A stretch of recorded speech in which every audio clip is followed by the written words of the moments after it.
let's dive in. You guys are online members. There's only a few of us here in the building, so go ahead and start asking your questions.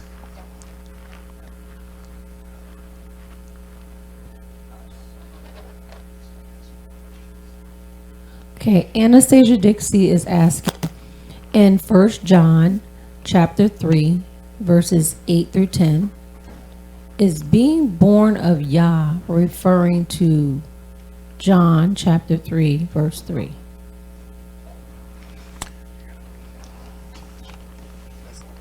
Oh, okay, right.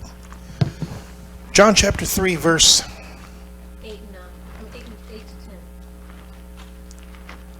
and is being born of Yah. That's the question? Is being born of Yah referring to John chapter 3, verse 3? All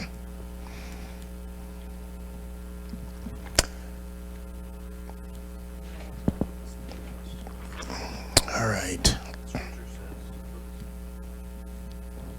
Yahawashi answered and said unto him, Verily, verily, I say unto thee, except a man be born again, he cannot see the kingdom of Yah. So, hold on real quick. Is it 1 John or St. John? Okay, she wrote 1 John Okay. chapter 3, verses 8 through 10. Okay. 1 John chapter 3, verses 8 through 10. So, all right, I'll read that. It says, He that committeth sin is of the devil, for the devil sinneth from the beginning. For this purpose the Son of Yah was manifested, that he might destroy the works of the devil. Okay, in verse 8, what do we find out?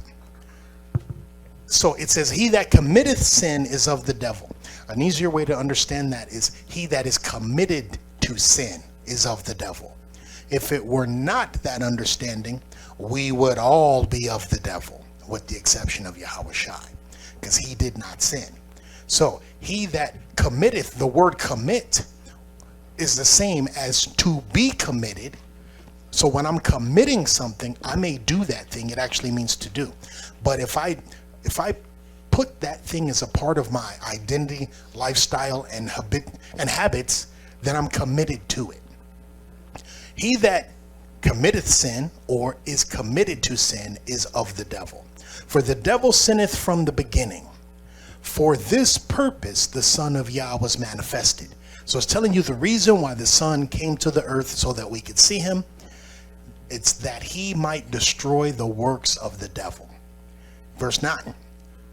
Whosoever is born of Yah doth not commit sin.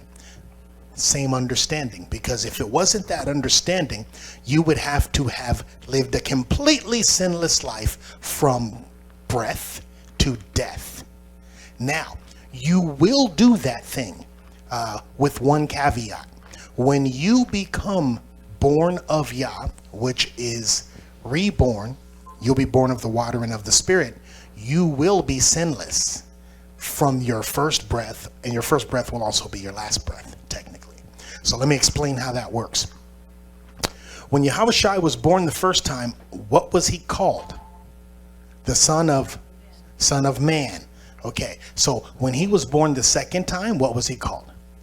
The Son of Yah. Okay, when you're born the first time, you were also the Son of Man. That means you had an earthly father.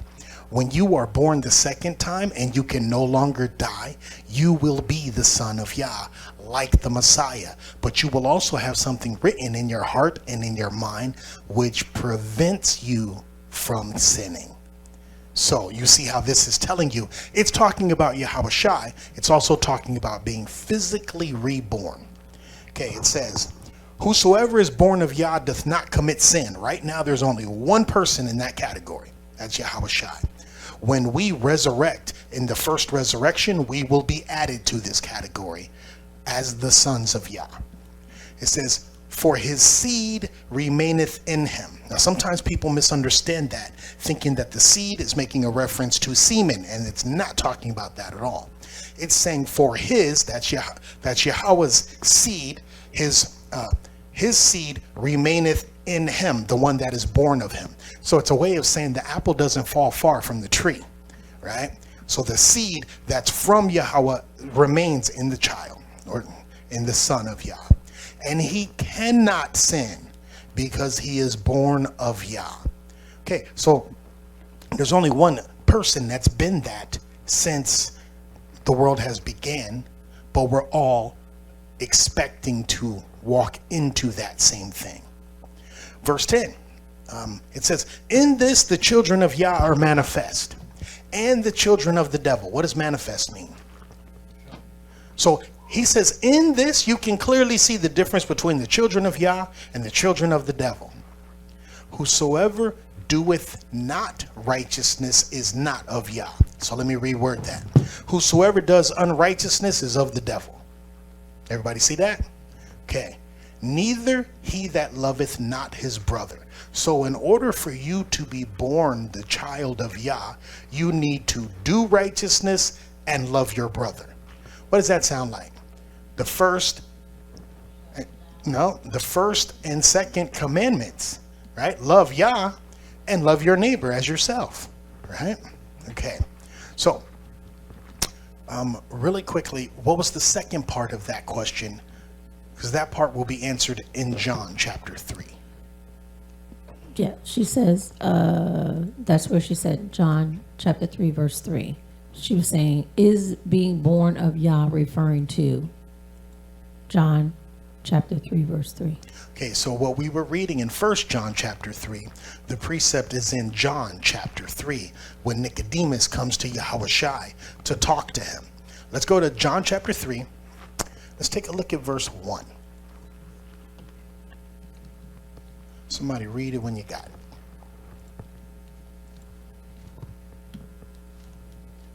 It says, now there was a man of the Pharisees named Nicodemus. So why does it tell you that this man is a Pharisee? It's explaining something about his belief system. What does this man believe?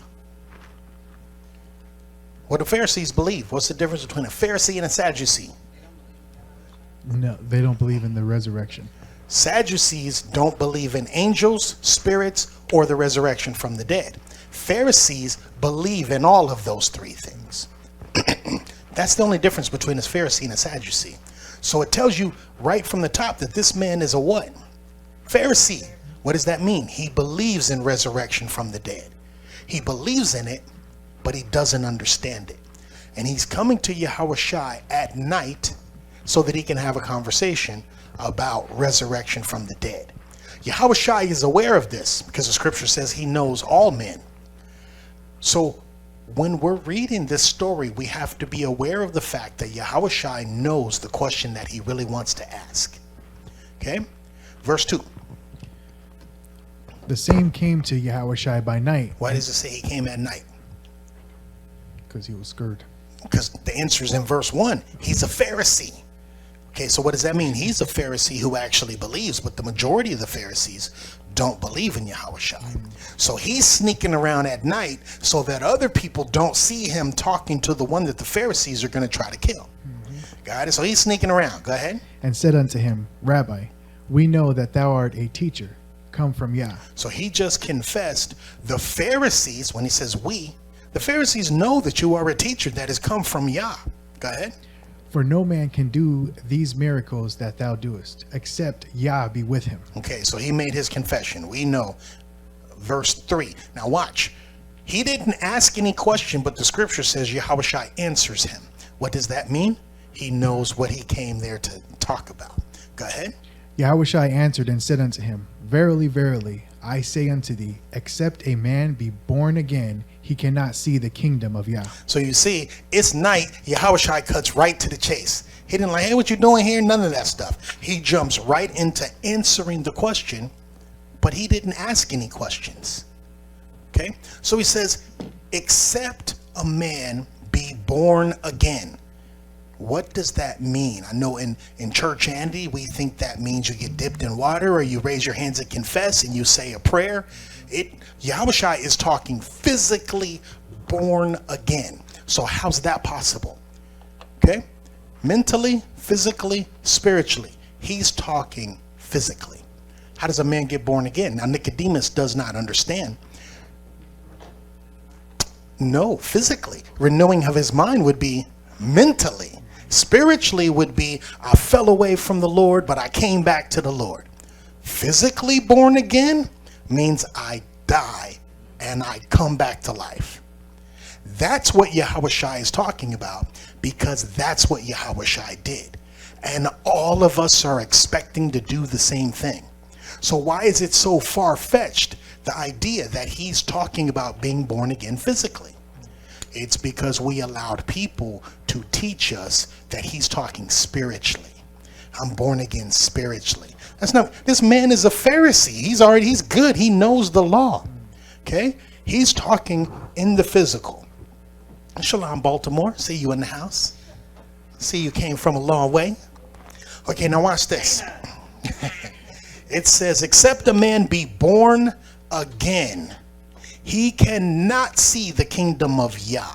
So the kingdom of Yah, is that the same as the kingdom of heaven? No. So I have to rise in the first resurrection, that's being born again, in order to live through the 1,000-year reign and see the kingdom of the Father on the earth. Everybody understand that part? It says, if that don't happen to you, you're not going to see the kingdom.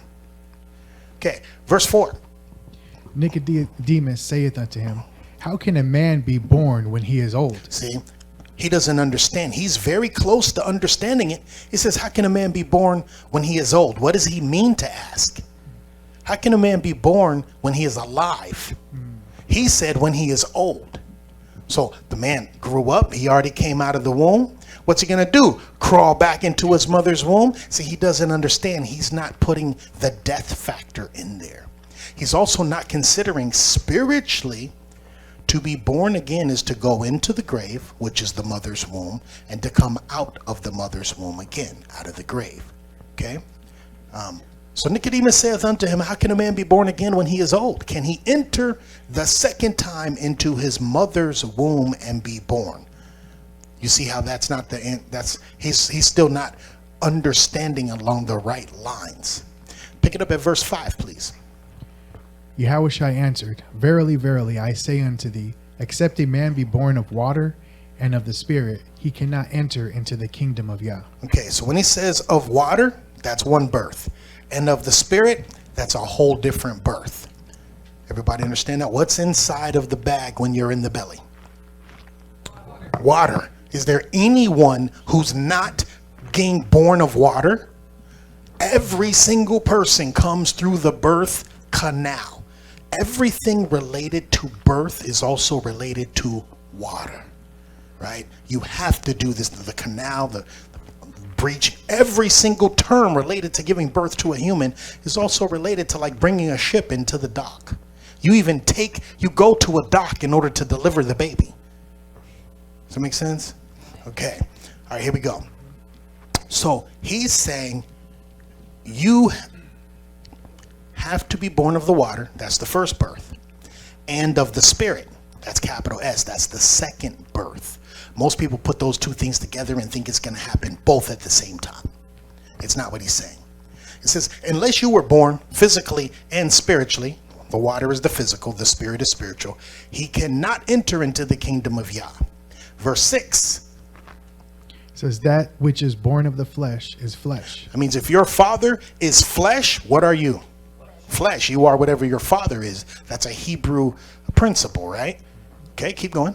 And that which is born of the Spirit is spirit. When I resurrect from the dead, I am reborn, and my father at that point is the Spirit. The scripture says Yah is a spirit. Okay, so verse 7. Yahawashi is picking up on the fact that Nicodemus still doesn't understand any of this.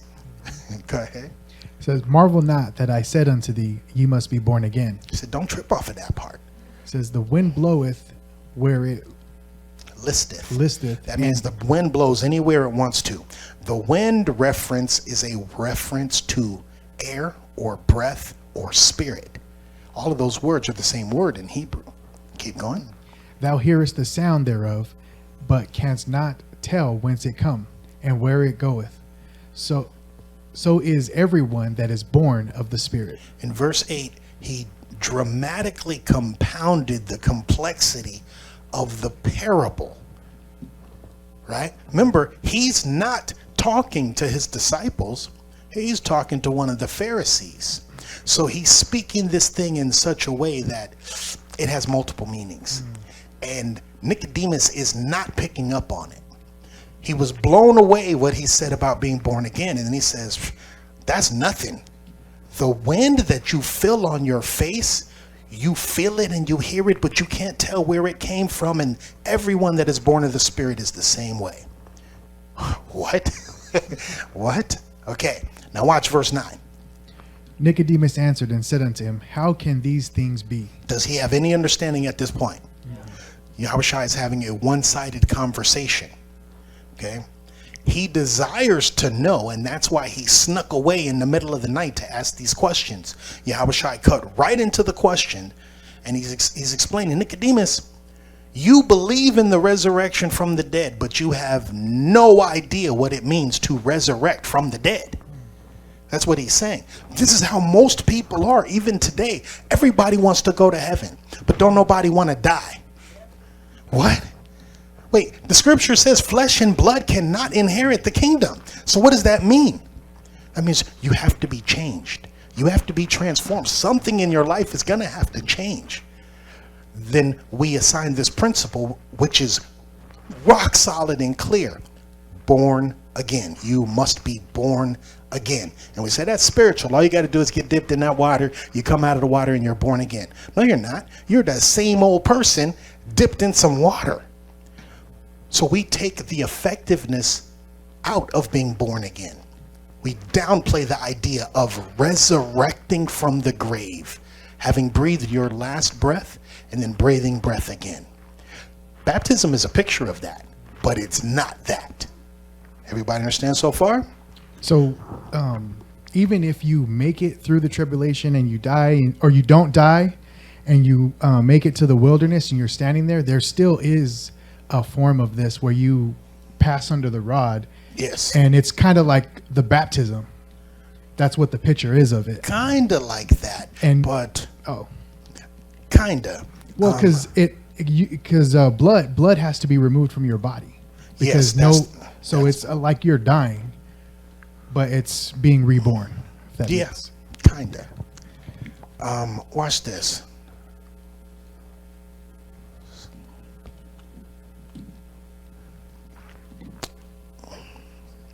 So the issue is this. Not everyone is going to die, but everyone has to be changed. Hold where you are if you're in a paper Bible. We're going to come back. But go to 1 Corinthians chapter 15. Take a look at verse 51.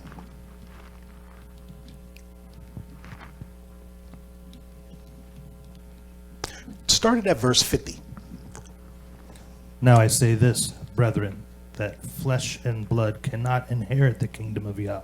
So for as long as I'm flesh and blood, I can't step foot in there. That's what he says. Go ahead. Neither doth corruption inherit corruption. Neither doth corruption inherit incorruption. Make sense? Okay. Go ahead. Behold, I shew you a mystery. Is this something that everybody knows? No. It's a mystery. Go ahead.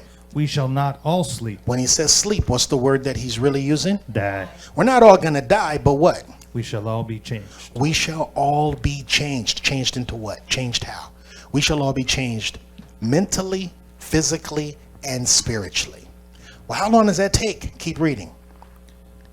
In a moment, in the twinkling of an eye, at the last trump, for the trumpet shall sound, and the dead shall be raised incorruptible. Incorruptible means that they're made of a body which is not able to die anymore.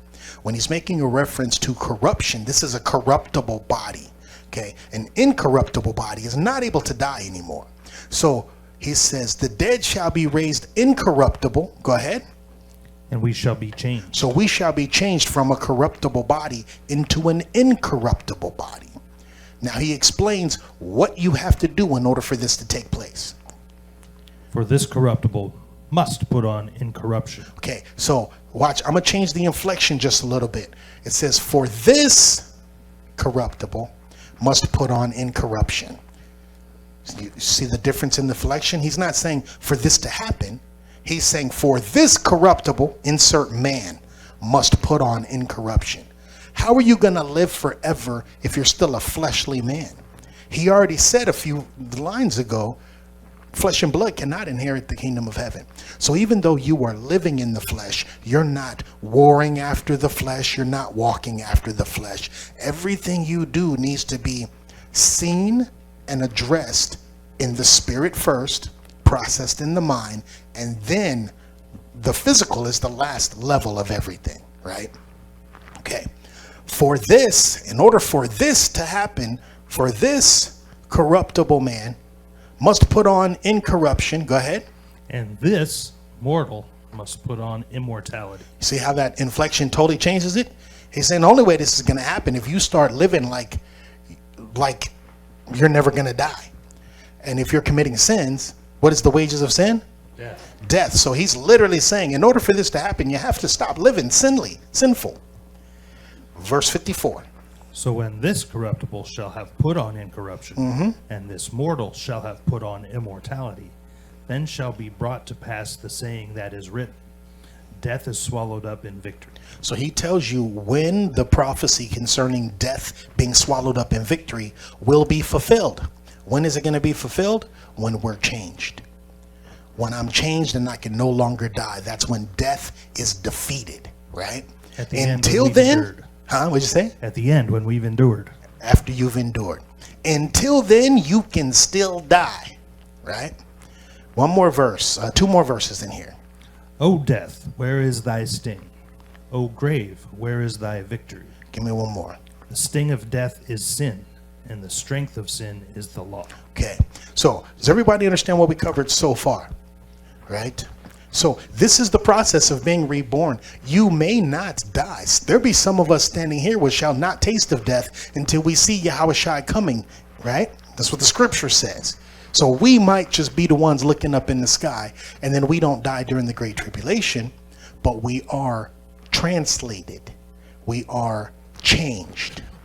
Let's go back now into the conversation between yahawashi and Nicodemus. All of those things that you just understood, Nicodemus don't understand none of that stuff. So yahawashi says to him in verse 10, John chapter 3, verse 10. Yeah, please. And Yahawashi answered and said unto him, Art thou a master of Israel, and knowest not these things? So when he says master, he's using the word. If you're using the app, hold your finger down on the word master. Because our definition of master is someone in great authority. This word that's being used is not someone in great of authority. It's a teacher. So this is the root of the word didaskalia. Anybody remember what didaskalia means? It's Greek for precepts. That's how you say precepts, didaskalia. Okay, so this is didaskalos, the Greek word. So he's literally saying, art thou a preceptor and knowest not these things? He's like, don't you read the Bible? Everything in the Bible tells you this same story. Even nature itself tells you this same story. How is it that you got to be a preceptor over Israel, but you don't know how the Spirit works? Let me see. A couple more verses we gotta get in this one, and then we'll jump. 11. Yep. Verily, verily, I say unto thee, we speak that we do know. What does that mean? We talk about what we know about. Okay, go ahead.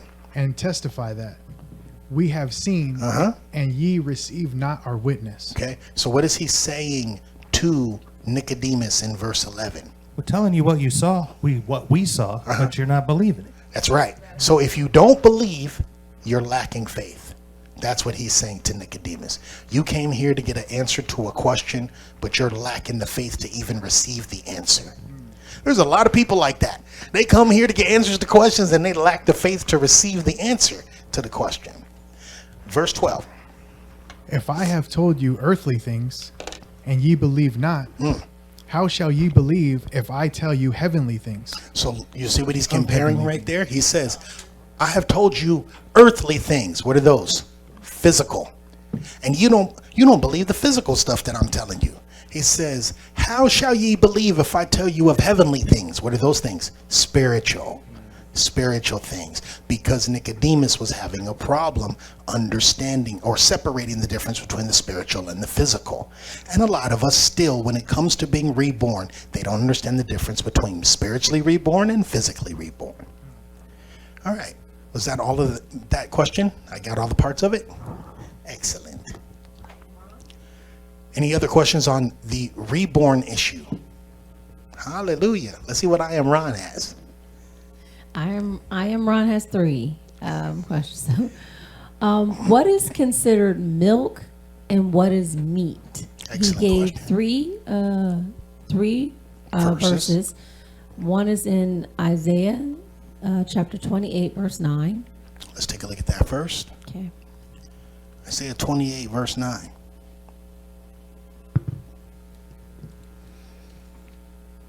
That's a great place to start.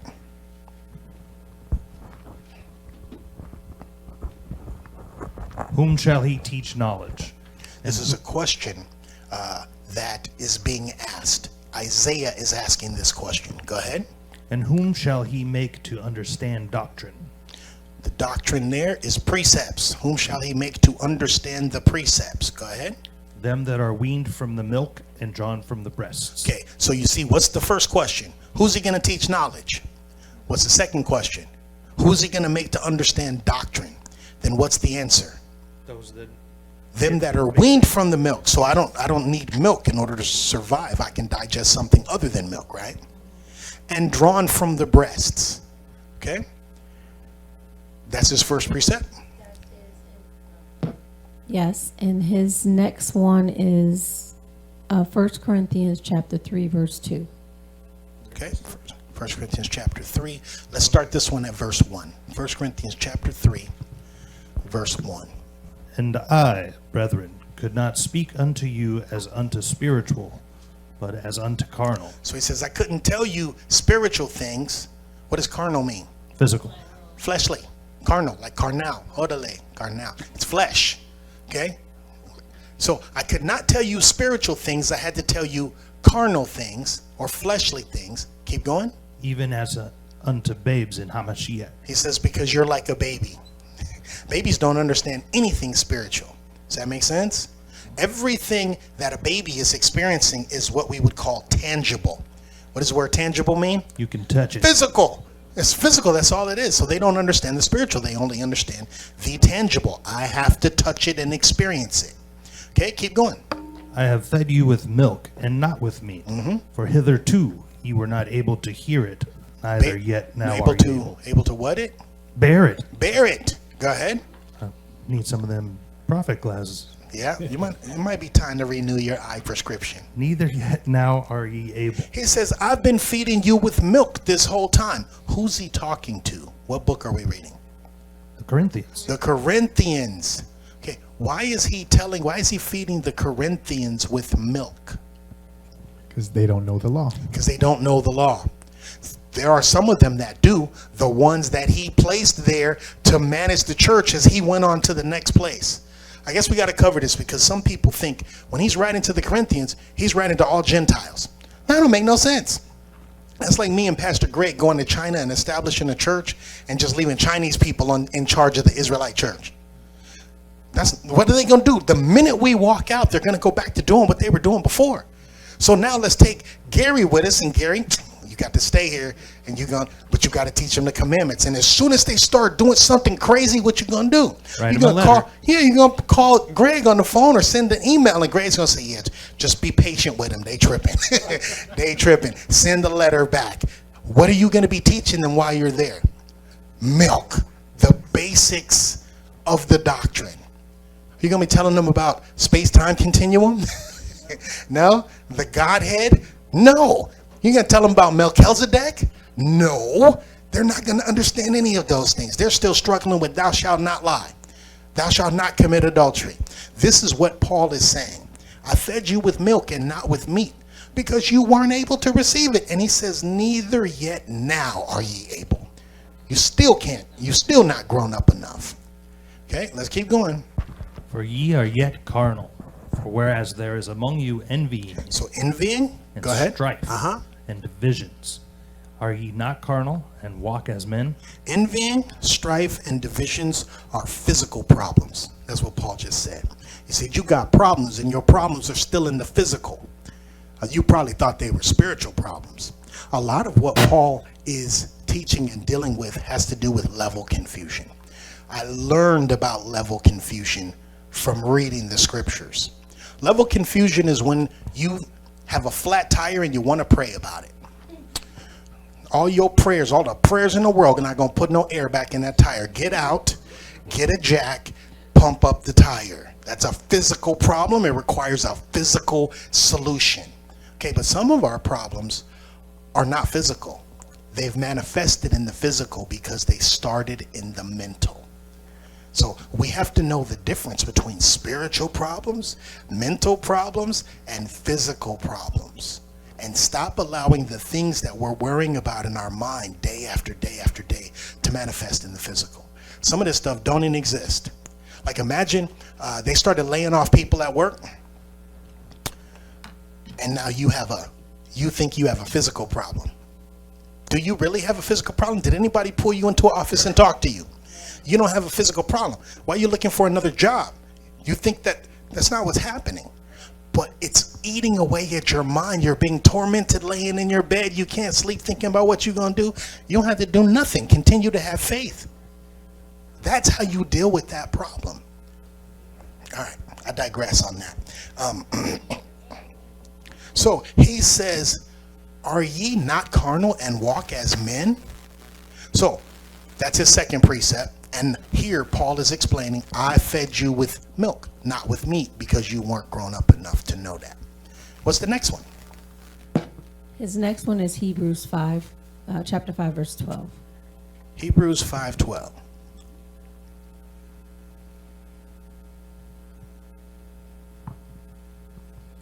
For when the time ye ought to be teachers, you have need that one teach you again, which be the first principles of the oracles of Yah. Pause there real quick. For the time when ye ought to be teachers. So he's talking about time, right? To everything there is a season. Turn. All right, perfect. You guys don't know that song? Okay, I think it's the Birds. I got It's you. The Birds. I think that one's for the Birds. You know the song, right? Okay, time. Everything has a time. Yeah, that's where they got it. Plagiarized it. For when the time ye ought to be teachers. So what time is it? They should know what they're talking about. That's right. You ought to be able to teach somebody something. You have need that one teach you for the first time? Again. Okay, so that means this is remedial. You need somebody to teach you again, which be the first principles of the oracles of Yah. First principles. What is the first principle? It's a specific scripture. It says, blank is the principal thing. Therefore, get blank. No. Wisdom is the principal thing. Therefore, get wisdom. And with all thy getting.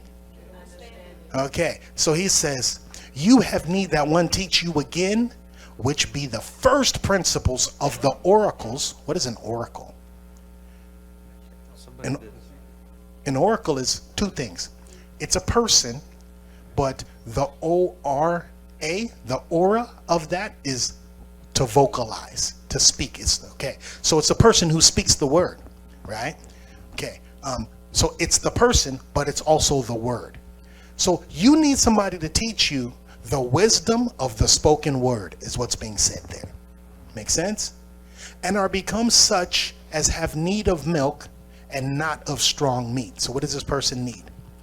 Milk. We would translate that and say they need to learn the commandments. You can be wise in your brain and still be breaking all these commandments. What good is it to be so wise and not be able to stop sinning? Make sense? Okay.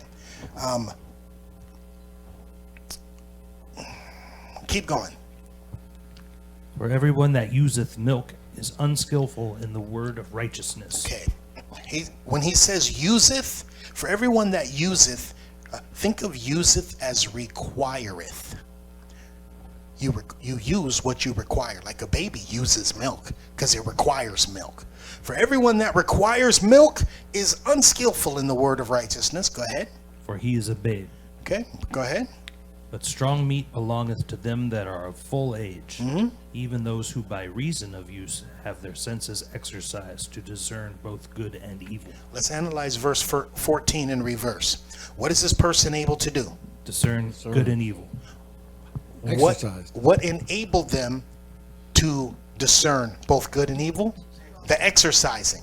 What were they exercising? Their senses. Their senses. Does that make sense? So you're exercising your senses to discern both good and evil. Okay.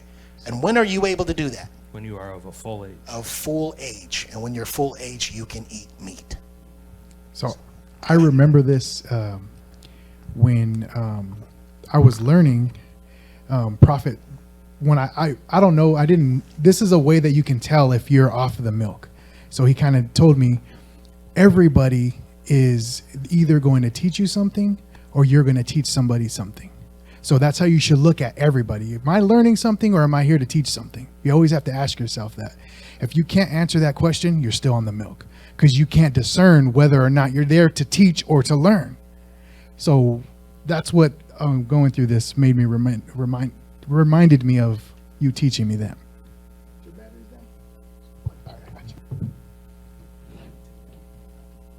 Yeah.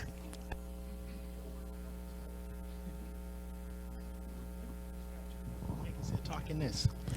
We're going to have a quick battery change real quick. So, was that the end of Imran's question? I have a couple more precepts to add to that. Okay, so go to 1 Peter chapter 2, verse 1. This is still related to the difference between the milk and the meat. There's something that, so what happens is we think that we're grown, right? Think about a baby for a second. A baby always wants to eat what you're eating before it's able to eat that thing, right? They're always willing to try. Let me try this. Let me try that. Stuck in your throat. Now you coughing. Got to do the Heimlich maneuver, right? I took it real far with that one. Okay. But so thinking that you have the ability to digest something that you have not experienced before is pride. Pride would make you say, yeah, I'm old enough, big enough, smart enough, strong enough to deal with that thing. And only once you've bit off more than you can chew do you realize, I probably should have just kept sipping on this little milk right over here. Make sense?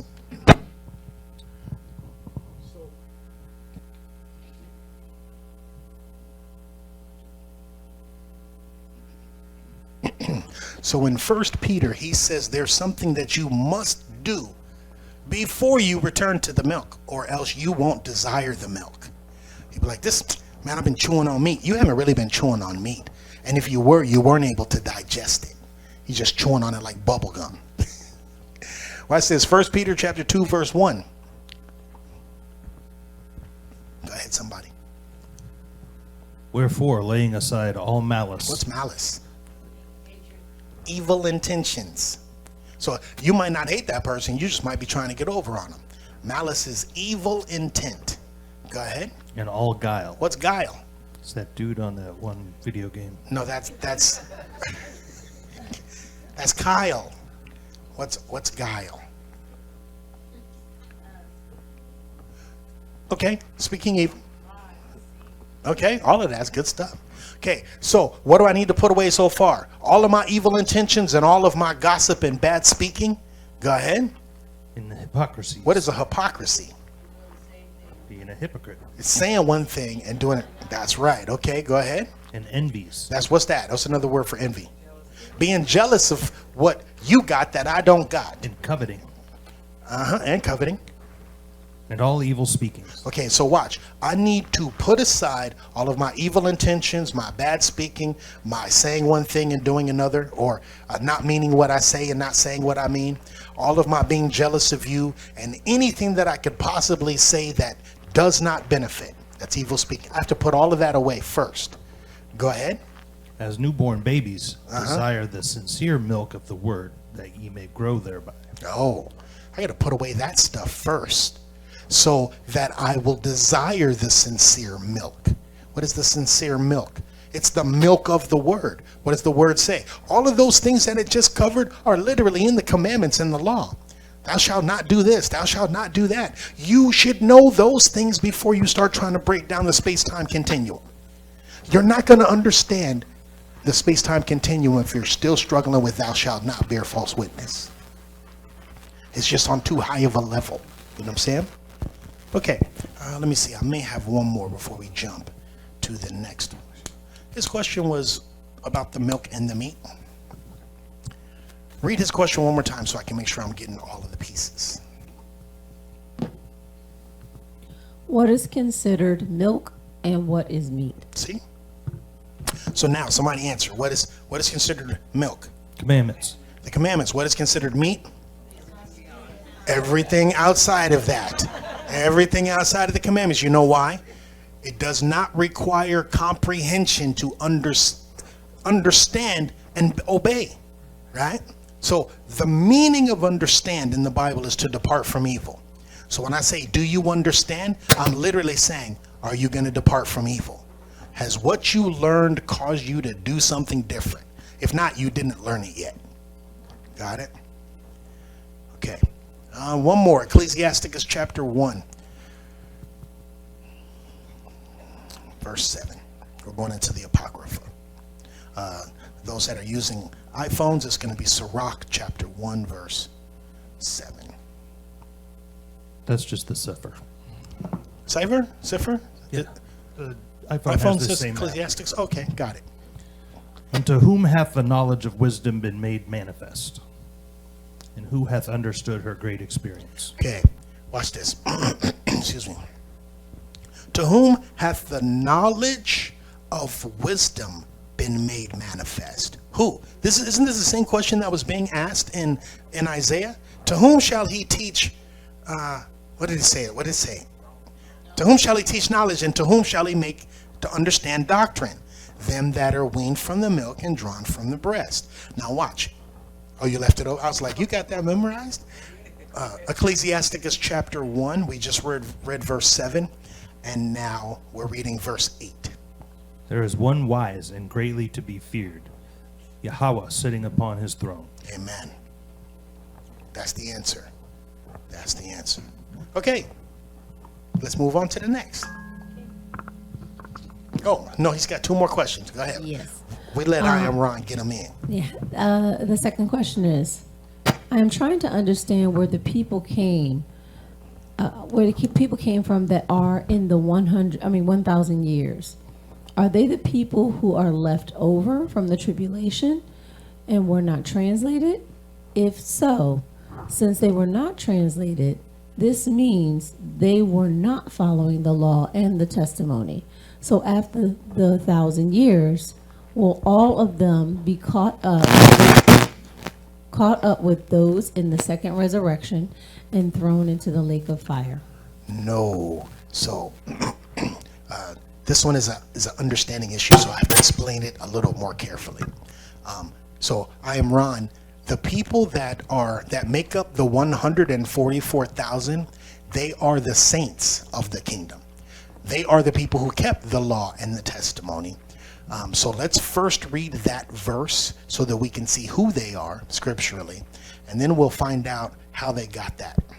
So Revelation chapter 7, and let's start at verse 1. Revelation chapter 7, verse 1. It says, after these things, I saw 4 angels standing on 4 corners of the earth. Okay, so where did these 4 angels come from? Nope, that's where they are.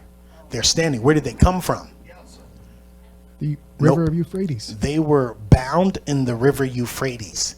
They're already there now. So this doesn't take place until after Euphrates dries up. Remember, that's a part of the prophecy. Euphrates has to dry up to release the 4 angels that are bound in the river Euphrates. Now, these 4 angels are standing on the 4 corners of the earth. And what are they holding? The 4 winds. What does the wind represent? Destruction. Okay, go ahead. holding the four winds of the earth, that the wind should not blow on the earth, nor on the sea, nor on any tree. So they're not allowing the earth, the sea, nor the tree to be destroyed because the wind represents destruction. Okay, now in verse 2, an angel descends and he gives a commandment to those four angels. Verse 3. Saying, heard not the earth, neither the sea, neither the trees. Pause right there. So this is how we know that the wind represents destruction, because he's commanding them not to hurt the earth. So what is the wind used for? Hurting the earth. It's used for destruction. Okay, go ahead. Till we have sealed the servants of our Yah in the forehead. Okay, so he's giving you a timeline. What needs to happen first in verse 3? The servants need to be sealed, and then what can happen? Destruction. Then you can let that wind go and blow on everything else. Because Okay? then they will be uncorruptible. That's right. Okay, give me verse 4. And I heard the number of them which were sealed. Does it say I saw? No. So he heard the number. This part is very important because there's some stuff that he sees and some stuff that he hears. And if you read it too fast, you won't understand it. Put yourself in the scenario. John is dreaming, first of all. All of this stuff is happening to him in a dream. Some stuff he's able to see. Other things he's only able to hear. When he's able to hear it, when he says he hears it, he's overhearing a conversation. When he sees it, he's seeing it firsthand, but it's in a dream. Everybody understand so far? Because he says, I heard the number of them which were sealed. He didn't see the people that were sealed. Okay, keep going.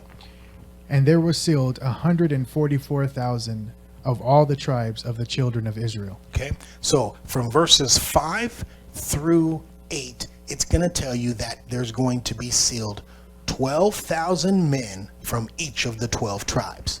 That's going to give you a number of 144,000. Okay, now, verse 9. After this I beheld, and lo, a great multitude. Pause there. So you notice that in verse 4, it says, I heard. He didn't see. In verse 9, it says, after this I beheld. So now he's seeing this thing take place, right? Okay, go ahead. Which no man could number, of all nations, and kindreds, and people, and tongues stood before the throne and before the Lamb, clothed with white robes and palms in their hands. So he sees specifically Israelites, 144,000 being sealed. What does he see after that? Being sealed. Remember, this whole thing started off with an action. Don't let none of this stuff blow until I've sealed the servants. Okay, 144,000 got sealed, and then a great multitude which no man could number of all nations got sealed. You guys see how these events are related to each other? Okay, so where are they at? They're in front of the throne and in front of the Lamb. They're clothed with white robes and they have palms in their hands. What are these people? Where are they going? Into the kingdom. They're going into the kingdom. If they're in front of the throne and in front of the Lamb, they're already in the kingdom. Because where's the throne at? In the kingdom. In the kingdom. Okay, that part is very important. Okay, verse 10 will tell you what they're saying. And cried with a loud voice, saying, Salvation to our Yah, which sitteth upon the throne, and unto the Lamb. Okay, so these people are receiving salvation. All of them. The 144,000 are considered the saints in the kingdom. You guys know everybody don't have the same rank in the kingdom, right? Some of us are rulers and some of us are getting ruled on. I have a question about the kingdom. Yeah. So, because we know that the kingdom of heaven comes down, what a kingdom established when? No, so the kingdom of heaven doesn't come down. Okay, the kingdom of Yah Yes. comes down. The kingdom of heaven is what gets established when yahawashi comes back. Yes. Okay. So he comes back, the kingdom gets established over a time period of 1,000 years. At the end of the 1,000 years, and the earth is completely reformed, brand new, all the bones are buried, all the blood is soaked up, then the kingdom of Yah comes down from. Okay. Got it? Okay. Read his question for me real quick. Read it again. Yes, please. Okay. I am trying to understand where the people come from that are in the 1,000 years. Are they the people who are left over from the tribulation? Pause there. Okay. Right.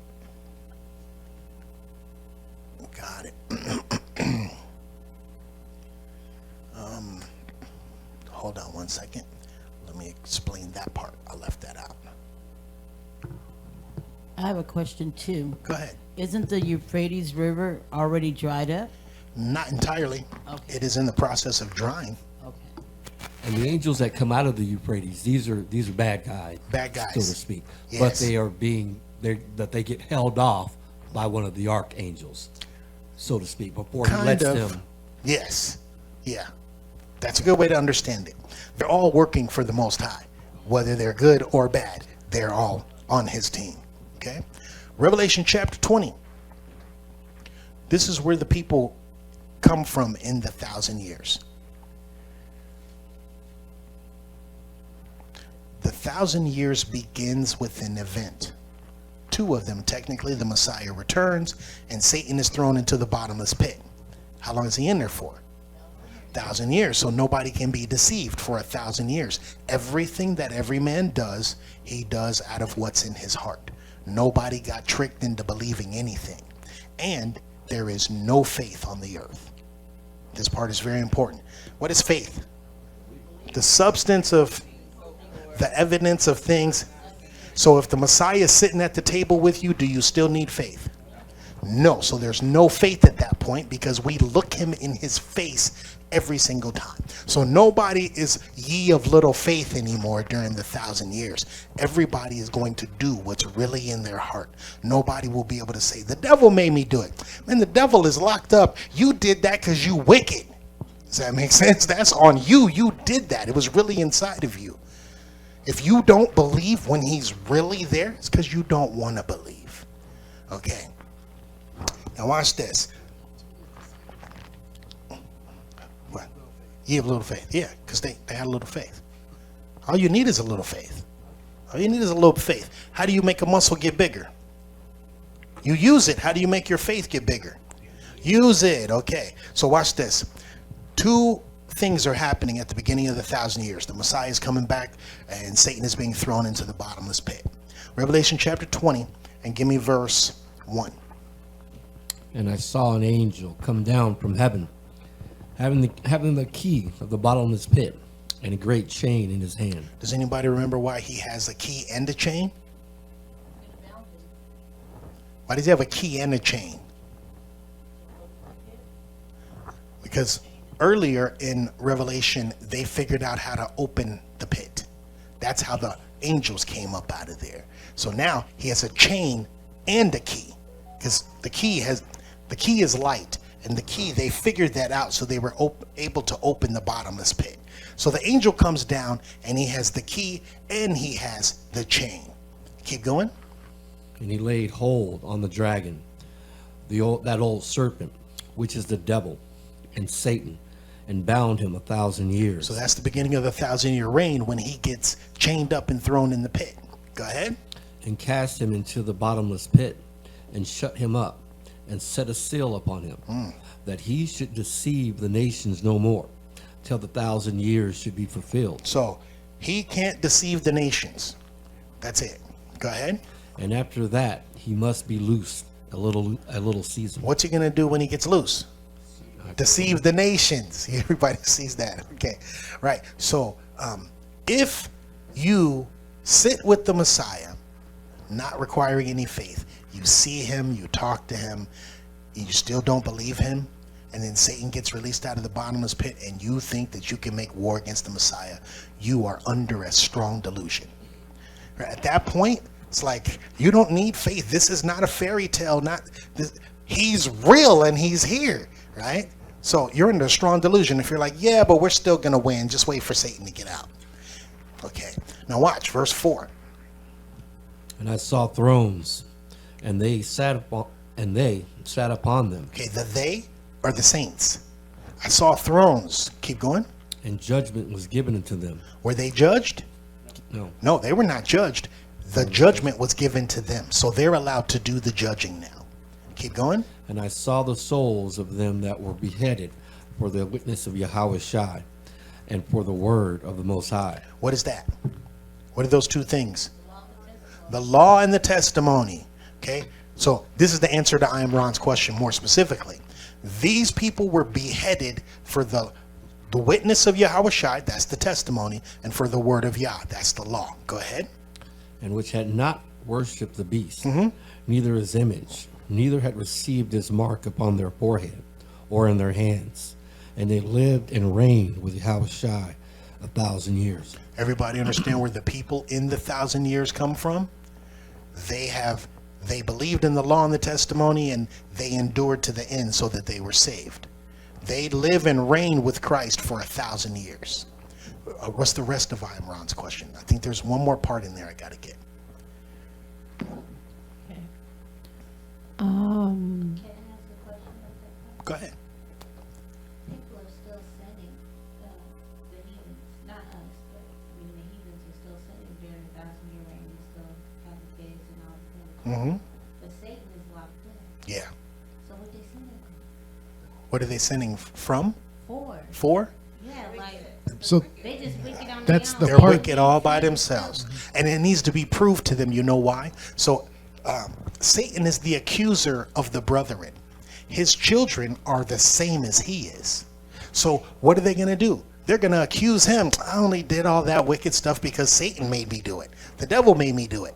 Okay, but when the devil is locked up and he can't make anybody do anything and people still do wickedness, they will be without excuse.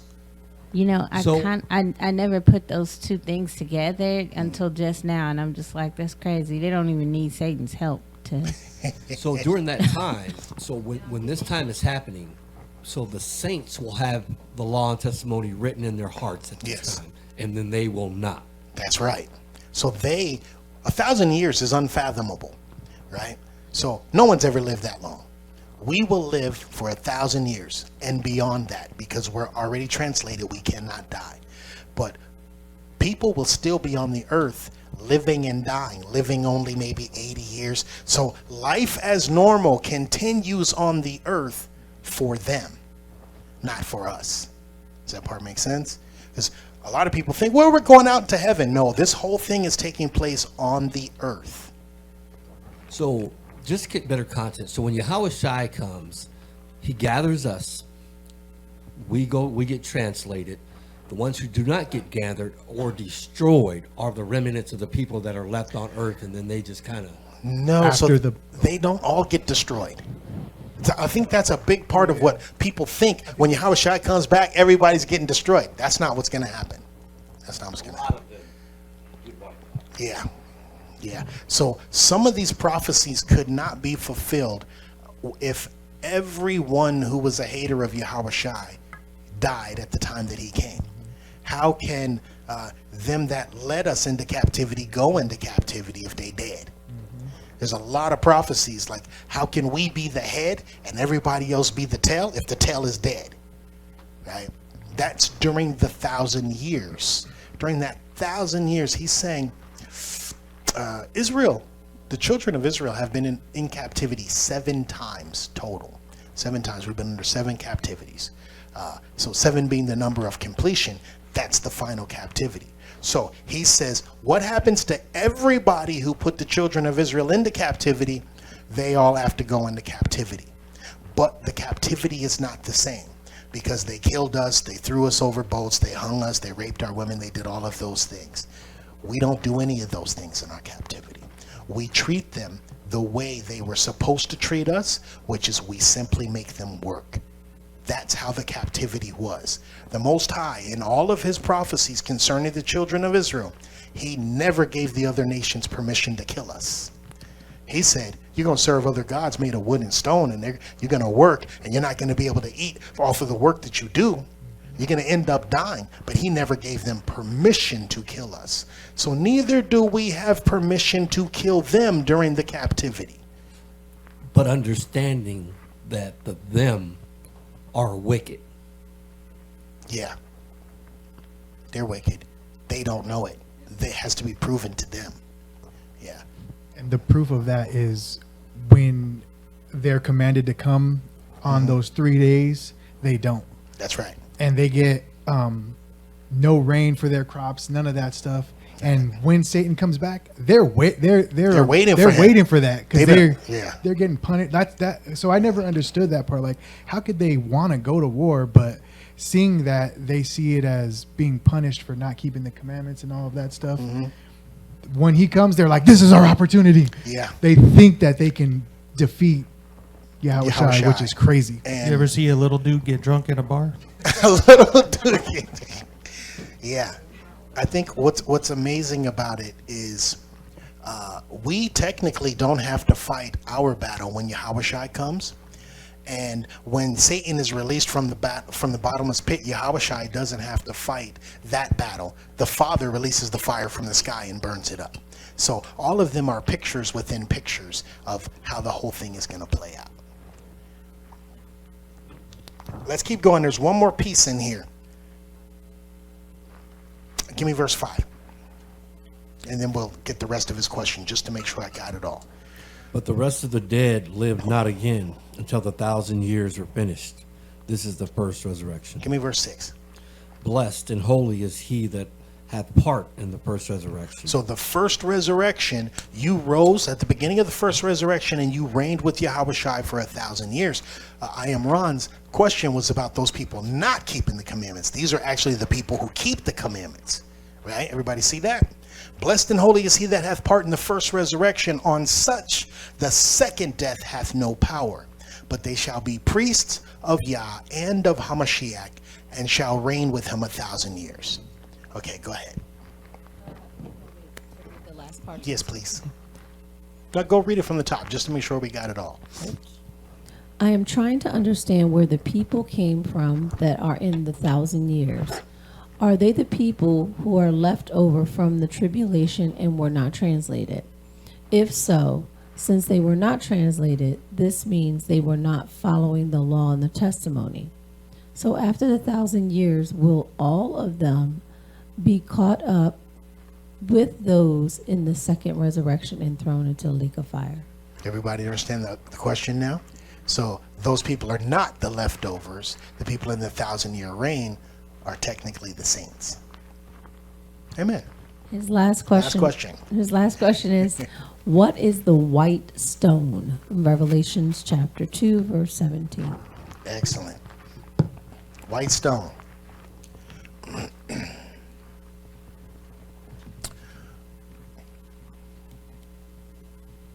So when I was in Christianity, I went to a church, and the majority of them were Issachar. And they did a men's retreat, and they all got a white stone, and they wrote a name on it, and they were like saying, "This is our white stone," like, and they didn't tell nobody what the name was. I was like, man. Now when I look back at that stuff, I'm like, we were confused. Yes. Had no He was idea. playing games. I didn't go. I He can't tell you. He can't tell you what his white stone said. Revelation chapter 2. Let me explain this so it's easier to see when we read it. Okay. The Lamb has a book. What's it called? Book of Life. Whose names is written in there? Ours. Israelites. From the foundation of the world. That was the plan. Okay. But what about all the Gentiles who are now spiritual Israelites? Is their name written in the book? Their name's not written in the book. The name that they were given is not written in the book. But they're going to live forever now. So what do they need? A new name. Okay, so what does he give them? A white stone. And inside that stone, there's a name written that only that person knows. Can't nobody take your stone away, right? Can nobody take away your salvation once you receive this stone? Now, the name that is written in the stone is also written in the book of life. That's how you're written in there. You had to get that stone. That stone is your achievement. Does that make sense? I worked out my salvation with fear and trembling. My name was not originally written in the book. So if their names are not originally written in the book, they cannot possibly be blotted out. The book was not written for them. The book was written for Israel. We can be blotted out of the book. They cannot. So I want you to imagine that. I'm just going to quantify it by saying, make it very small. Let's say there's only 100 names ever written in this book. 100 names of Israelites. But the book had an additional 1,000 pages of names written. That would mean he's going to hand out that many stones. Those names are already written in the book. It's just you don't have that name yet. When you see him, because There's a lot of pictures of this because he would often give someone a surname. He would say, thou art Peter. You're this person, but I'm going to call you this person instead. Right? So. Is that kind of Right. like Paul and Saul? No. Paul and Saul is the same name in two different languages. Saul Isaac and is Jacob. Isaac and Jacob. Okay, which of those two names was written? Which of those two names was written in the Lamb's Book of Life? Isaac, Israel or Jacob? Israel. Israel is written. Jacob, that's right. Does that make sense? So does that go in when it says the fullness of the Gentiles must come in? Yeah. Is that the same? That's the fullness of the Gentiles coming in is a two-part process. The Gentiles have to come into the knowledge of the law and the testimony. They also have to come into the kingdom. Who was the kingdom created for? Israel. That makes us first, but the first shall be last. Who was the kingdom not created for? The Gentiles. But the last shall be first. And Israel is blinded until the last Gentile walks in, turns around and says, are you jealous? Are you jealous? If you're jealous, you can come on in. If you're still hateful, right? Because why are the Gentiles allowed to come into the kingdom? To provoke us to jealousy. Does that make sense? So they all have to go in first. The first shall be last, and the last shall be first. So they're going to win all the way up until the very end. Yes. Yeah. I'm already jealous. Okay, so that's the explanation of the white stone. Now let's read it in the scriptures. Revelation chapter 2, verse 17. He that has an ear, let him hear what the Spirit says unto the churches. So pause real quick. I have to establish this thing. You guys remember when you're reading the 7 letters, the letter is to the angel. And each one of the letters is divided into 2 sections. What he says to the messenger and what he says to the church. I got a question about the jealousy. About the what? The jealousy. Hold that question real quick. I will. Okay, so jump backwards to verse 12. I want you to see what he says to the angel versus what he says to the church, because they're 2 different instructions. And if you don't realize that, you'll try to apply the whole thing as if it's being said to one person. Go ahead. And to the angel of the church in Pergamos, write, these things saith he which has the sharp sword with 2 edges. So who's he talking to in verse 12? The angel of the church. Okay, now let's just jump down a little bit to verse 17 and see who he's talking to. Starting over at 17, he that has an ear, let him hear what the Spirit saith unto the churches. Okay, so now he's talking to the church, not to the angel. Keep going. To him that overcometh will I give to eat of the hidden manna. Where's the hidden manna located at? In the Ark of the Covenant. Okay, go ahead. And will give him a white stone, and in the stone a new name written, which no man knoweth, saving he that receiveth it. Okay, so what do I have to do in order to get this white stone? I have to overcome. How do I overcome? By the blood of the Lamb and the word of the testimony. Does that part make sense? Okay, let's just cover a couple. Whose question was the white stone? That was Ron. Ron be coming with these deep questions. Watch this. Give me Revelation chapter 17, verse 8. Revelation 17, verse 8. I have a question before we go. Is this going to all happen before the tribulation or after the tribulation? Some of the things that we read happened before, some during, and some after. So the tribulation is the beginning of the end. So we are in a build-up to the tribulation at this point. And some of us that endure to the end that don't die. That's after. This part right here, the white stone, is after the tribulation. What'd you say? Some of us that endure to the end that don't die, are we in with the nations that he had no number for?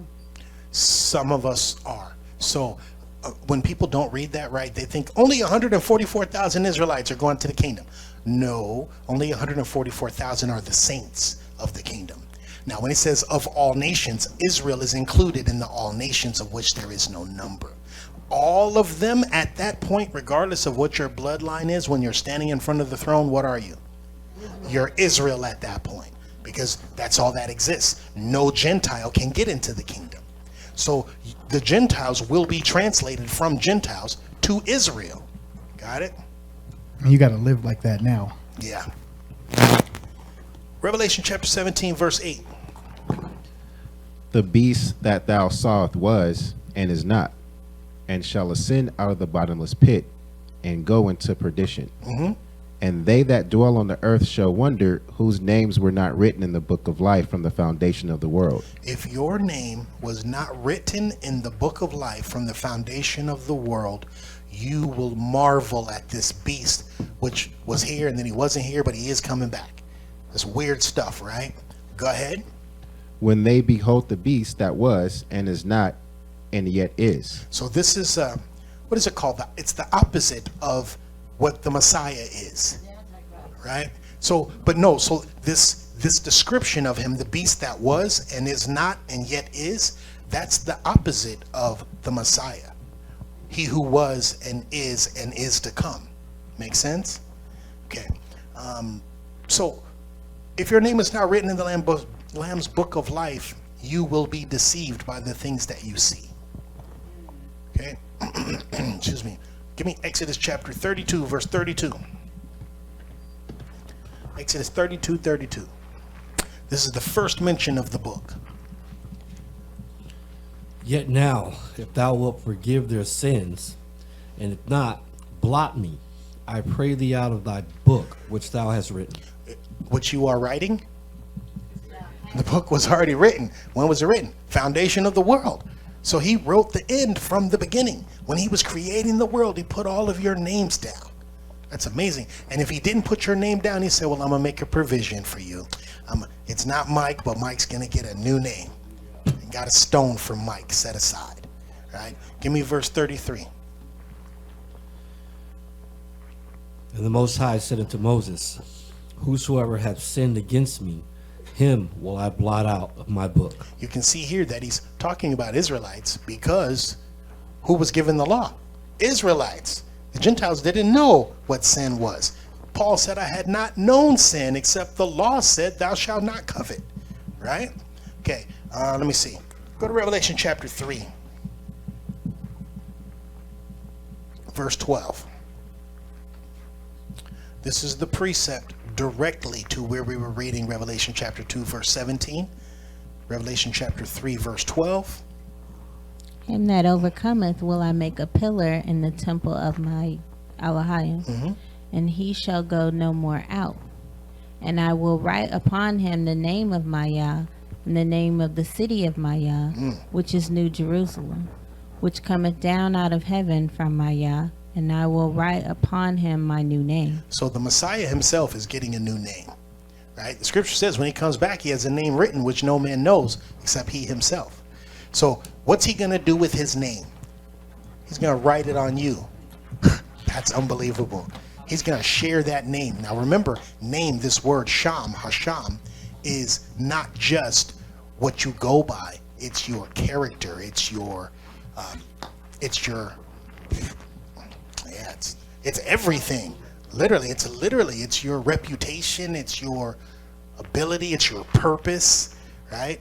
So our names will be like almost like the biblical names before, right? So like, Yeah. I can't think of a good example, but they, there's so many of them. They were named this because in that meaning was their name. That's right. Okay, that's good. Supplanter. The supplanter. Exactly. Yeah. Jacob was a supplanter, and he had to stop supplanting so that he could become Israel. I believe we answered all parts of I Am Ron's question. Questions in the room? You got one. Go ahead. Yeah, I wanted to ask about the jealousy. We're not supposed to be jealous right now, because that would be number 10, right? So coveting and jealous are not the same thing. So Israel is supposed to be jealous right now, and they are. You should see the amount of comments that we get on our YouTube videos when this camera pans across the crowd and they say, why you have all those white people in there? Right. You jealous? You're jealous. because they actually have a desire to come and hear the word, but you grew up with the word and don't want nothing to do with it. They're jealous. When they see you guys wearing your fringes, it makes them mad. Because they're like, you keeping the commandments, those are mine.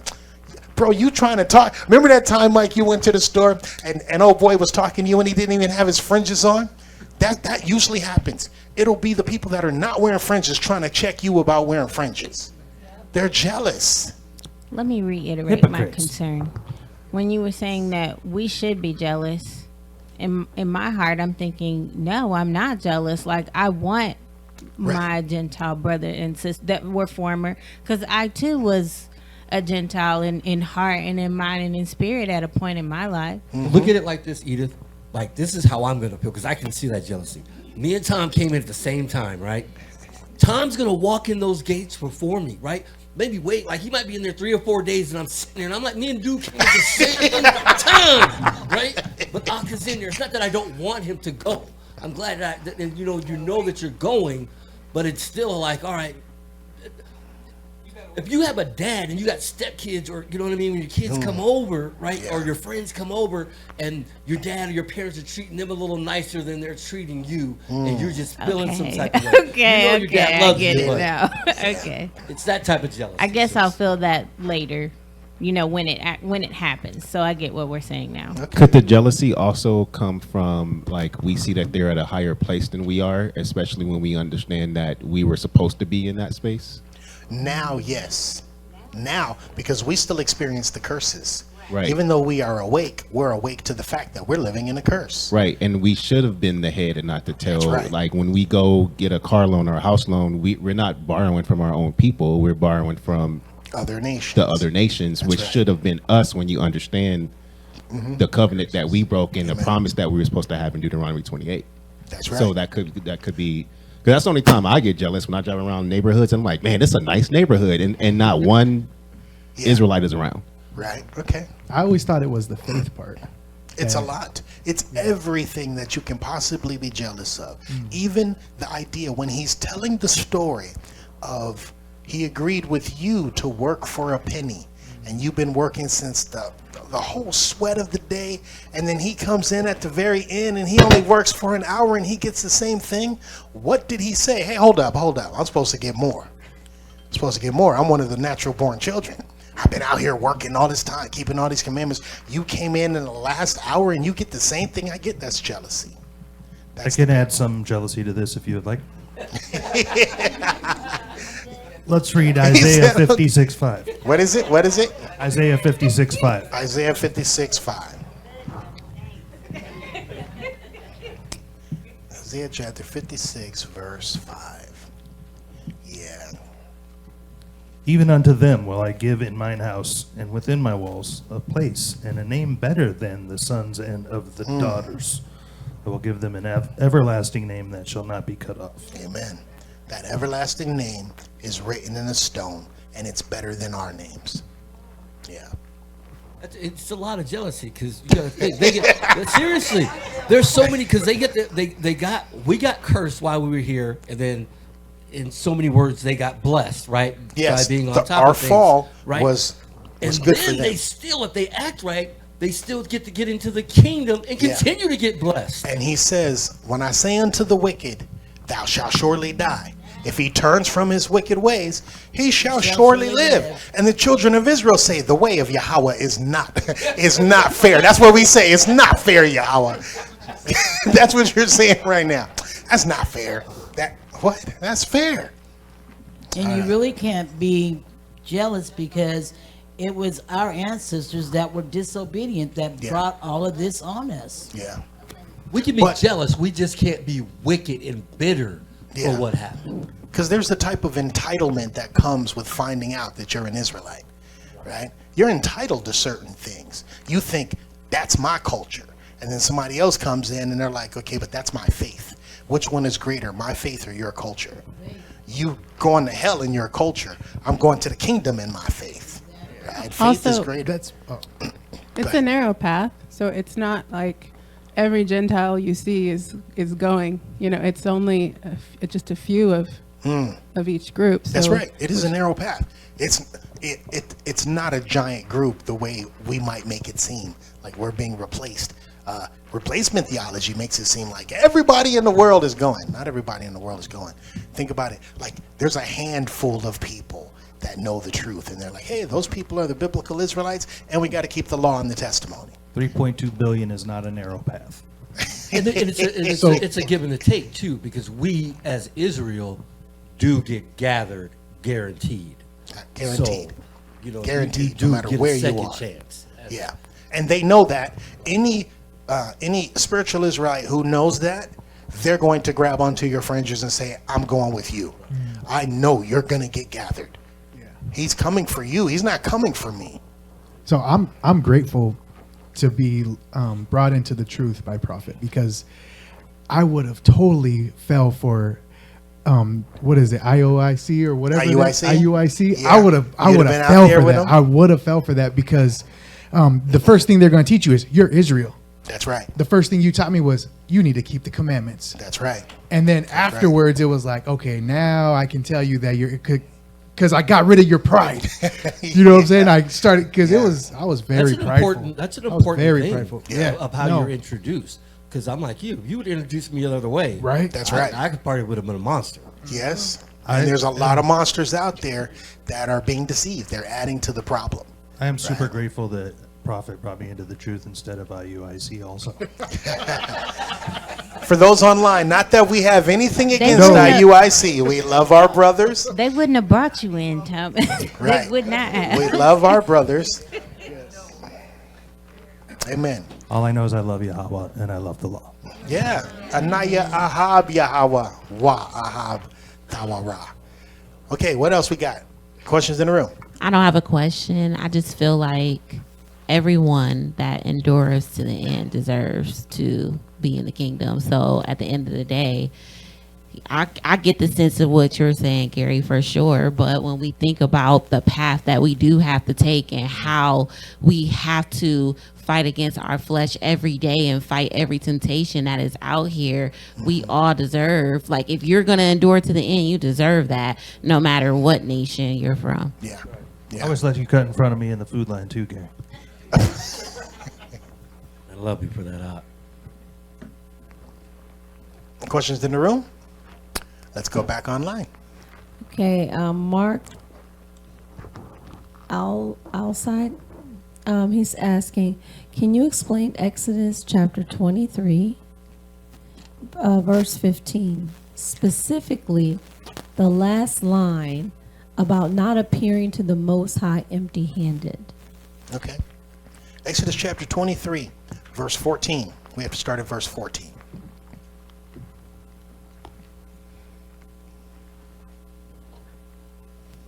Three times thou shalt keep a feast unto me in the year. Okay, what does the word feast mean? Feast means an appointed time. Okay, so it does not necessarily mean that you're going to eat, even though it uses the word feast. We think of feast as time to grub. He thinks of it as we have an appointment. I need to meet with you at the beginning of the year, in the middle of the year, and at the end of every year. Okay, keep going. Thou shalt keep the feast of unleavened bread. That's in the beginning of the year. Thou shalt eat unleavened bread 7 days, as I commanded thee, in the time appointed in the month Abib. That just happens to be about what? Now. 2 weeks? 2 weeks from now? Go ahead. Oh, Abib is now. Yeah, Abib is now. Yeah. For in it thou camest out from Egypt, and none shall appear before me empty. Okay. When it says none shall appear before me empty, we need the precept. Go to Deuteronomy chapter 15. Deuteronomy 16, sorry. Deuteronomy 16.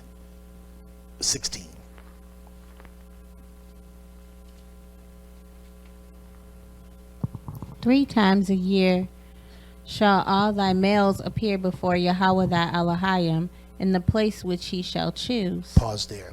So it says 3 times in the year all thy males shall appear. Does that mean only the men have to show up? No. Why is he talking to the men? Because the man is the head of the household, but the man is commanded to bring some people with him. Jump backwards to verse 14 and let's find out who he needs to bring. And thou shalt rejoice in thy feast, thou, and thy son, and thy daughter, and thy manservant, and thy maidservant, and the Levite, the stranger, and the fatherless, and the widow that are within thy gate. So who am I bringing to the feast? Everybody. All of y'all got to come. If you know me, get in the back. We going to the feast. Okay, watch. Now, verse 16 again, I got a quick question. Yeah. With the stranger in this part, Israel was like in power and stuff, right? So they didn't really have jealousy at this time. Right. This is in the kingdom. We're in the kingdom at this time. So. Okay. Yeah. Go ahead. Verse 16. 3 times in a year shall all thy males appear before Yahawah thy Elohim in the place which he shall choose, in the feast of unleavened bread, and in the feast of weeks, and in the feast of tabernacles. Keep going. And they shall not appear before Yahawah empty. Now we're going to find out what it means to not appear empty. Verse 17. Every man shall give as he is able. Give what? So watch this. Every man shall give as he is able. When did he tell me that I got to show up? The Feast of Unleavened Bread, that's right after the harvest at the beginning of the year. So each time there's a harvest time, you bring your increase to Yahawah. Go ahead. According to the blessing of Yahawah thy Elohim, which he hath given thee. So if he blessed you and your cup is running over, you bring your cup with you. That's what it means to not appear before him empty. Amen. Can we, because this person keeps bringing it up, Pamela, can we address the understanding and clarification of Exodus 12 and chapter 12, verse 16? They persist on saying that we are supposed to make our own unleavened bread. Adamantly. Okay. If I remember right, we just covered this recently because they said that same thing. Persisting in it. Okay, so what we're looking for in Exodus chapter 12, we're going to read verse 16, 17, 18, 19, and 20. And we're going to find out if there is anything in any of those verses that commands us to make our own bread. Now, we do know there was no Walmart back then when this was written, right? Okay, but it's different if I have to make my own bread versus, bro, you making some of that bread? Let me get some. 'Cause I don't cook that good. You cook, you make the bread, I'm going to eat it. Okay? Maybe I'll provide the flour. You bring the flour. Yeah, I'll bring you the flour, you make the bread. Okay. Now watch. Let's see if there's anything in there. And in the first day... Oh, no, I'm sorry. Start at verse 15. Yeah, we got to start from the top. Exodus 12, verse 15. 7 days shall ye eat unleavened bread. Does it say cook unleavened bread? Eat. Just eat it. I don't care who cooked it. I'm eating it. Go ahead. Even the first day ye shall put away leaven out of your houses. For whosoever eateth leavened bread from the first day until the 7th day, that soul shall be cut off from Yasharal. So nothing in that verse said that I needed to make it myself. Let's keep going. Verse 16. And in the first day there shall be an holy convocation, and in the 7th day there shall be an holy convocation to you. No manner of work shall be done in them, save that which every man must eat, that only may be done of you. Ooh, can I explain this part? Oh, yeah, go ahead. So he said, ooh. It's saying that you can't do any work on that day, save what you're cooking for the feast. Doesn't mean that you have to cook everything that you eat in the feast. It means that you can't do your laundry and you can't mow your lawn. You can't do any other work other than that which pertaineth to the feast. It doesn't mean you have to make your own bread, every person. Okay, excellent breakdown. Let's keep going. Can I add to the cleaning part of that? Go ahead. You should have cleaned all of that stuff up before. Spring cleaning. Spring cleaning, you should have already cleaned. That's where it came from. Go ahead. Wait a minute, verse 17, right? Mm-hmm. Yeah, verse 17. And ye shall observe the feast of unleavened bread, for in this selfsame day have I brought your armies out of the land of Egypt. Therefore shall ye observe this day in your generations by an ordinance forever. And you should cook your own bread. No, it doesn't say that? Okay, I just want to make sure it doesn't say that. Verse 18, go ahead. Verse 18. In the first month, on the 14th day of the month at even, Ye shall eat unleavened bread until the 21st day of the month at even. You see what he did right there? He pulled a fast one. How many days is that? That's 8 days. How many days you say you need to keep this feast? 7 days. He added a day by saying it's from the 14th to the 20th because you have to eat unleavened bread. The 21st. The 1 and 20 to the 21st. He added 1 day by saying you have to eat unleavened bread with the Passover, and then you have to eat it for 7 days after. Okay, keep going. Verse 19. 7 days shall there be no leaven found in your houses. For whosoever eateth that which is leavened, even that soul shall be cut from the congregation of Yasharel, whether he be a stranger or born in the land. Okay, nothing about me cooking bread in there, right? Okay, verse 20. Ye shall eat nothing leavened, in all your habitations shall ye eat unleavened bread. Okay, so we covered every verse in Exodus regarding the unleavened bread, and none of them say that I need to make it myself. I'm just commanded to eat it. Right. Okay. And also there's been a lot of chatter online, which we talked about it before, but the reiteration is people are trying to take and put their leaven in all different kinds of places. A shed that's not attached to their house, in their car, at their neighbor's place, in a bin somewhere else. And there, this is going on over and over again. And the scriptures are clear about us removing it. People are saying, oh, it's from our quarters or our dwelling. Well, I don't dwell. They're like, I don't dwell in my shed. Put it in This your sounds mouth. like You got classic- 10 This days sounds left. like some classic Israel. Get rid of it in your statements. mouth. Of course, it's Israel. Disobedience. Yeah, it's And Israel. Yeah, it's Israel. I mean, and it's just for 1 week. That's it, just 1 week. Okay, whatever the case may be. It could have been a whole month. Isn't that what Jewish people do too? Yeah, they'll sell their whole house for $1 and then buy it back a week later so that they don't have to get rid of the leaven. Yeah. I have no answer for that. If you want to have a loophole, So there is no loophole. now that we got this other house, everybody could take their leaven over there. leave 'Cause it nobody there. lives Nobody's there. living there. That's ridiculous. And we shouldn't be That's weary and ridiculous. well-doing. You know what I Right. mean? Because That's right. these 1 week sacrifices, these 1 day sacrifices that the Most High is asking us to do are really nothing So- for you guys. They're Okay. nothing.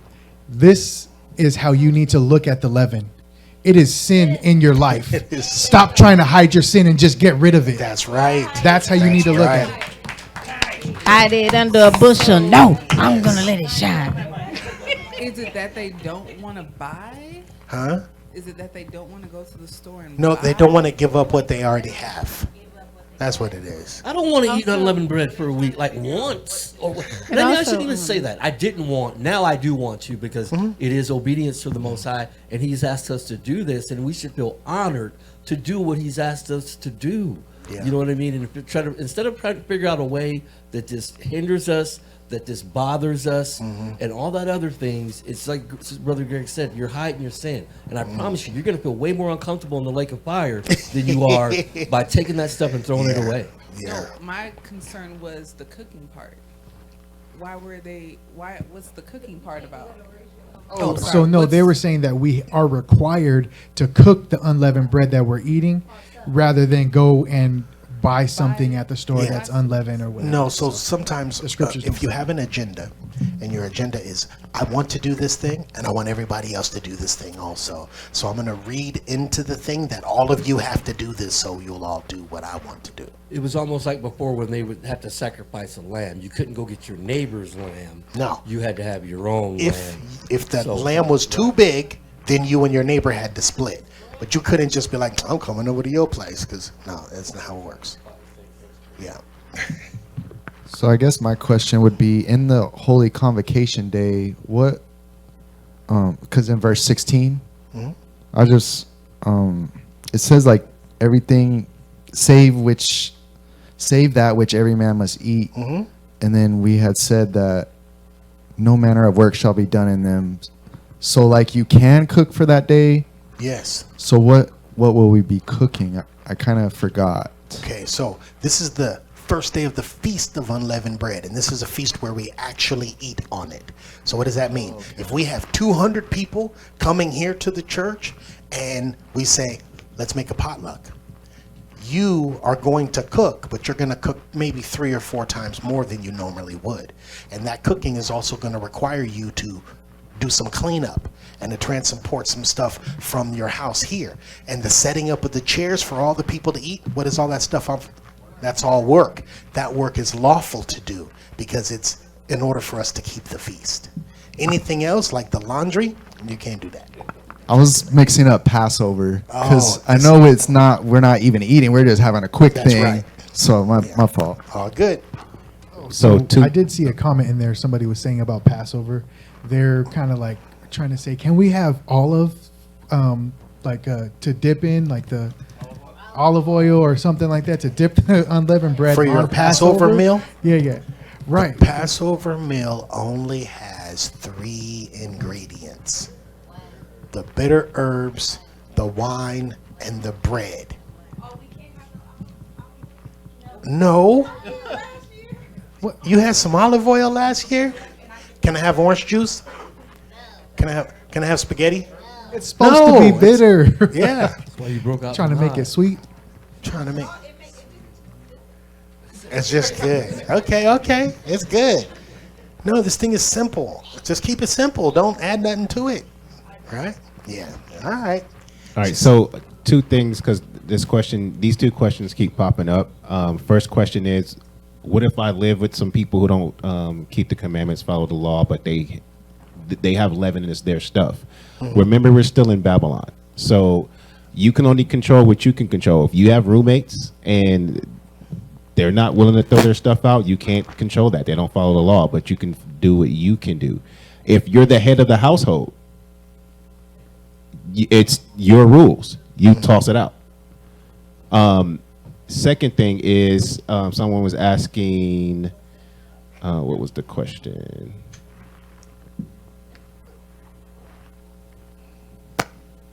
They were asking, I have so much, and I don't want to throw it away. What if I give it to someone? You can, but as long as you do it before the day of Feast of Unleavened Bread, or you be causing that person to sin. So if you know right now that you have so much leaven that you're not going to finish it, either cook a bunch of stuff, have a big meal, or give it away now, so that way it's already done by the time we get there. Yeah.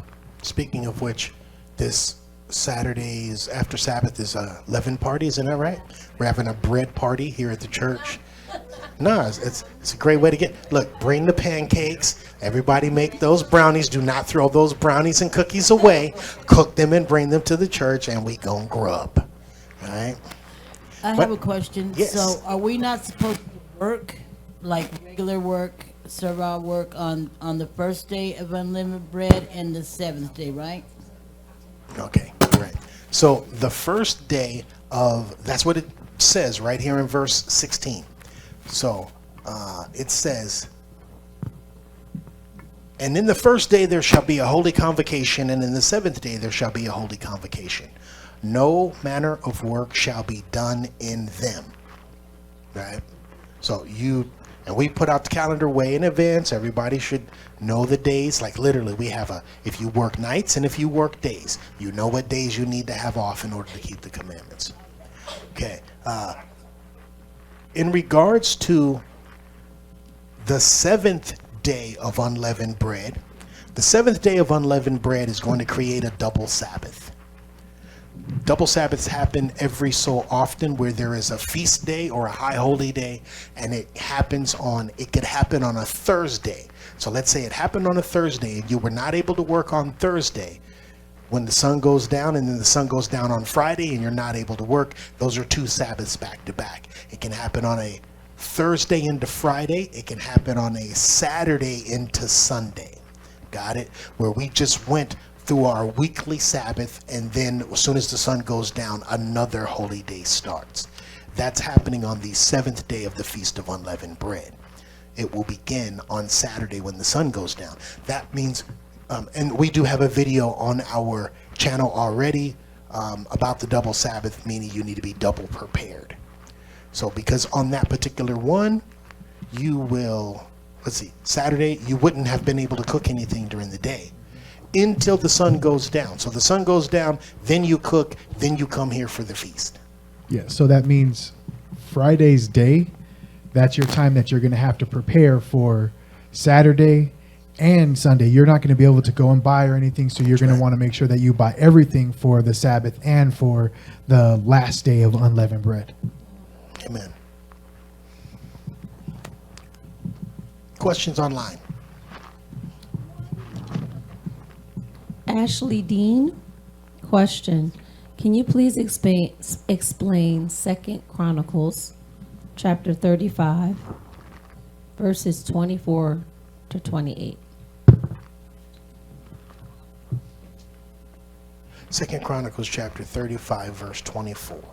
Did she say through 28? Correct. Yeah, there's only 27 verses in there, so I can't explain that last one. 2 Chronicles chapter 35, verse 24.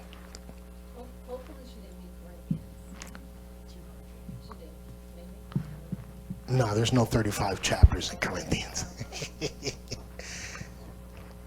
No, it's this one. There's only 27 verses, so maybe her Bible has an extra verse I don't have. Okay, go. 2 Chronicles 35, verse 24. His servants therefore took him out of that chariot and put him in the second chariot that he had, and they brought him to Jerusalem. Okay, pause there real quick. We're jumping into the middle of the story. Who we talking about? We don't know. Read verse 23. And the archers shot at King Josiah. Cool. Now I know who I'm talking about. I'm talking about King Josiah. Is he a good king or a wicked king? Anybody know? Uh-oh. Some people saying wicked, some people saying good. All right, now watch this. Let me see. He's good. Read, go 26. That's the one. Okay, yep. Go to 26. That's very, yeah. Well, that don't make him good. That just means he's. Jump down to verse 26. Now the rest of the acts of Josiah and his goodness, according to that which was written in the law of Yahawah. So now we know that he's a good king. Go backwards to where we're reading. All right, verse 24. And they brought him to Jerusalem, and he died, and was buried in one of the sepulchres of his fathers. Mm-hmm. And all Judah and Jerusalem mourned for Josiah, because he was a good king. Go ahead. Verse 25. And Jeremiah lamented for Josiah. And all the singing men and the singing women spake to Josiah spake of Josiah in their lamentations to this day, and made them an ordinance in Yasharella. And behold, they are written in the Lamentations. Who wrote Lamentations? Jeremiah wrote the book of Lamentations. Who does it say that he's writing about in verse 25? He's writing about Josiah because he was one of the last good kings of Israel. After that, the gates thereof languish, right? Everything started to go down after this point. Verse 26, now the rest of the acts of Josiah and his goodness according to that which was written in the law of Yahawah, and his deeds, first and last, that means all the things that he did. Behold, they are written in the book of the kings of Israel and Judah. What are the books of the kings of Israel and Judah? 1st and 2nd Kings, 1st and 2nd Chronicles. So his story is written in these books. The question was, can you explain that? That was it, right? Yeah. Hallelujah. What else do we got? Oh, this has come up a couple times because people want to actually find the verse that says it because they're looking for the 10%. So Gabby is asking, I had a question about tithes last time. Christianity teaches 10%, but I've read examples of giving the first fruit. How much am I supposed to actually give? Because some of them have asked, well, is there a scripture that writes the 10th? And so anyway, they want to understand it better. So your first fruits is a tenth. Everybody understand that part? It's not your first fruits, all of them. It's a tenth. The tenth is the tithe. The two words mean the same thing. Let's take a look at a few of them. Go to Genesis. We're going to take a look at the first mention. I'm sorry, what did you say? Genesis 14, verse 20.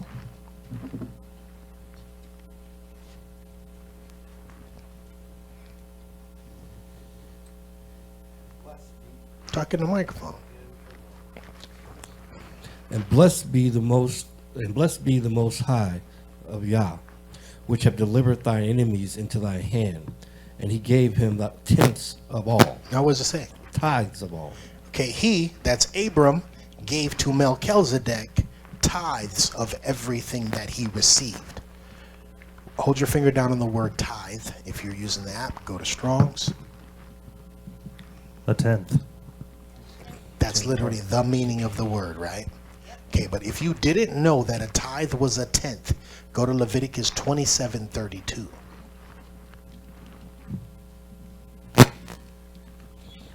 Leviticus 27:32. And concerning the tithe of the herd, or of the flock, even of whatsoever passes under the rod, and a tenth shall be holy. The tenth shall be holy unto Yahweh. So what does verse 32 tell me that a tithe is? A tenth. Verse 32, even without going into the Hebrew, tells me that a tithe is a tenth. So if anybody ever tells you, how do you know that a tithe is 10% or a tenth of? There's that verse right there. Amen.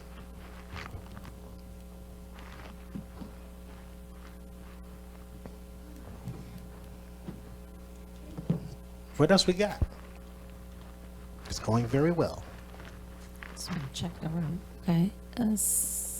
Okay, someone named Annette is asking in Philippians chapter 2, verse 3.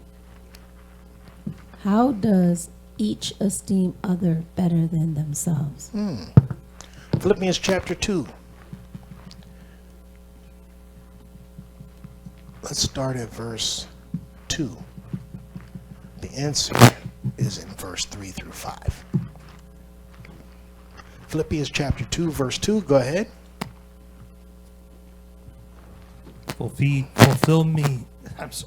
Fulfill ye my joy, that ye be like-minded. What is Paul